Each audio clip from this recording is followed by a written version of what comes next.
Čela nedokázali odmazat jednogólové vedení Argentiny. A tohle je způsob. Dvakrát, tak ve vzduchu možná visí 82. porážka. No a pro změnu, když už jsme v této konfrontaci, tak nejvíce vyhraných zápasů má Argentina a jde za dalším. 59.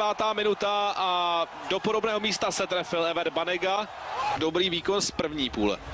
Opět tam vznikla kapsa, hodně volného prostoru, pak ve finále už 3-3, ale při vedení míče Argentinců technicky velmi zdatných Angel Di Maria tentokrát si vyměnil pozici s Everem Banegou. Bylo to hodně podobné, samozřejmě ta přidávka v první brankové situaci šla z větší dálky, ale jinak jako přes kopírák.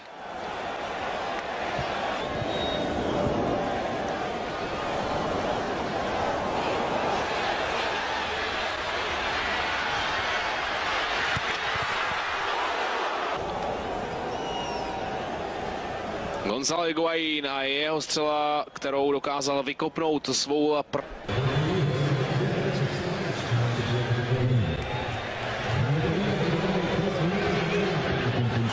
když se situace odvíjí úplně jinak.